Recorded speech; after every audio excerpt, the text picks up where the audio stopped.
a different background as to how we got into sewing, whether we learned to sew from our mom maybe at a young age, or maybe we learned to quilt first and then got into sewing.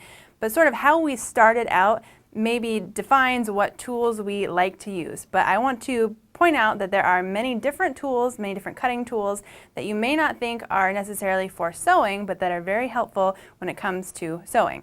So for me, I learned to sew from my mom at a very young age, and she did a lot of garment construction, which meant that this was pretty much the only thing I ever saw in her sewing room that she would use. It's just a simple pair of scissors.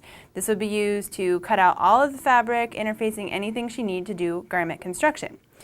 This is coincidentally what I only had in my sewing room when I started out as well. But there are definitely some other cutting tools that are very handy to use when you're sewing. One of these would be your snips. And snips are really just any kind of really small scissor.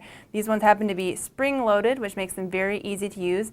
And snips are used to snip your threads after you've done some sewing. Whether that's hand sewing or machine sewing, you'll have threads at the beginning and end, and you use your snips to cut them.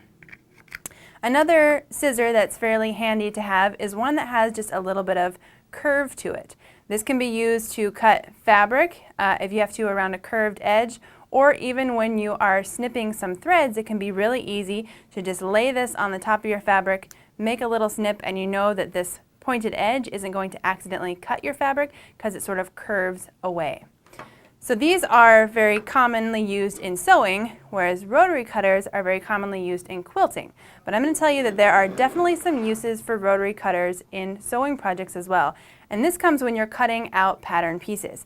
If you have something that maybe you're making a pillowcase, something that's a really simple shape, it can be much easier to use a rotary cutter, make one long solid cut, then use your scissors and have to make several cuts along a long straight edge and actually get a nice straight edge. So using a rotary cutter for that is really handy. Also, if you're cutting out something like a garment that you're sewing and you have to cut around maybe a sleeve cap or an arm's eye or something like that, using a small rotary cutter like this, so one with a much smaller blade, can be very easy to get around curved edges, much easier than a larger rotary blade, and also much easier than this straight pair of scissors.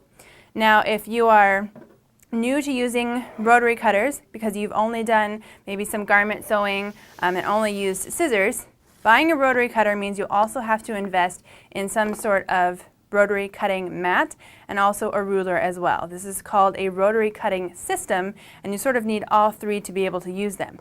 You don't want to just use your rotary cutter right along a table. Not only will it damage your surface, but it will damage your blade as well. So you have to have some sort of mat to use your blade on. But definitely, if you've never done any quilting, you only do sewing, don't shy away from the quilting tools that are these rotary cutting systems. Get a couple rotary cutters, a couple different sizes, and use them cutting out your next sewing project, and I think you'll find that it'll be much quicker and much easier.